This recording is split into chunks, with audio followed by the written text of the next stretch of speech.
Our tree farm name is the Free Bolton Tree Farm, named after my mother's married name and my married name, but it goes way, way back to the 1870s. My great-grandfather came out here, saw that the trees were the weed of Grace Harbor, and his son-in-law, Frank Lamb, kept it up and passed it on to his children. And my mother was in charge of dividing it between the four of them. And I inherited my portion, which I've been passing on to my children. It's in 18 individual parcels that are spread here and there, because through the generations the family has bought various pieces of land. How many acres? Approximately 1,000, just a little under that now. I met Jean when she was president of the Washington Farm Forestry Association, and we did a lot of work together. I was the attorney for the Farm Forestry Association at the time, so I would have been attending board meetings and acting sort of in the background as they put together testimony to the legislature. Back in those days, it was more of a man's world, and she started to come to meetings as really was highly respected for leadership in farm forestry. So in 1991, she was elected president of the Farm Forestry Association, the first woman to serve as president. So she did that for 2 years. If you remember, that's when the TFW, the Timber, Fish, and Wildlife, was going on. And that was tough negotiations. That was a big change for the industry. And Jean was in the middle of that. So when the opportunity to be appointed to be the small landowner representative to the Forest Practices Board came up, Jean was convinced to take that position. It was a wonderful thing to watch, a strong, determined, educated woman. And she was always quiet. She was always persuasive. She was always dignified, and it sometimes infuriated people who really wanted to make her angry enough to lose her poise. I have been brought to this place, this family land, since I was, I'm sure, a toddler, if not even younger.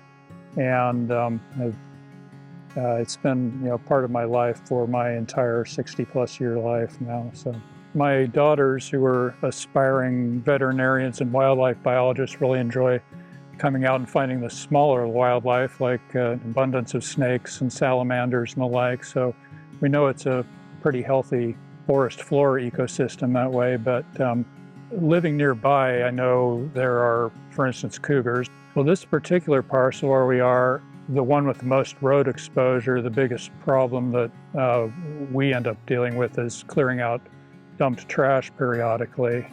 We were just this morning clearing out about a half a pickup load, and that's just since the last time, and it accumulates pretty quickly. Other than that, of course, Mike Jackson, our longtime manager, is much better qualified to speak to the specific forestry challenges we faced. I've been working with the Bolton family since the late 1980s. So basically a little over 30 years.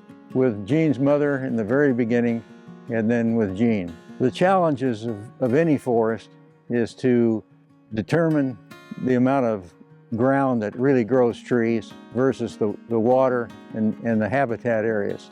Because a lot of times people have 80 or 100 acres, and yet 40 or 50% of it, you can grow trees on it, but you can't harvest them.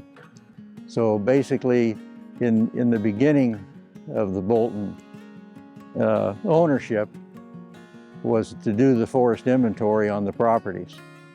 The original species was western hemlock, Sitka spruce, western hemlock, and Sitka spruce. Very little Doug fir was on this property, but through time, some of these areas were clear-cut, and then they were replanted in the 1970s to Doug fir.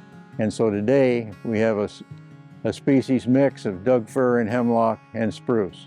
My favorite part is this parcel here. I'm 89 years old and I can see all this from the car, so I don't have to come in here hike in to look at it. I love doing it about once a month. I drive by and watch and see things. The legacy plans, as they exist now, are to pass it on to my sons. I have been gifting them since the 1970s, so they now own over half of it. With the next generation, I think it's pretty likely that we'll end up in an LLC so that the grandchildren can balance their interests a little more readily rather than splintering it into smaller and smaller pieces. So I think it will go on for at least another generation, maybe two.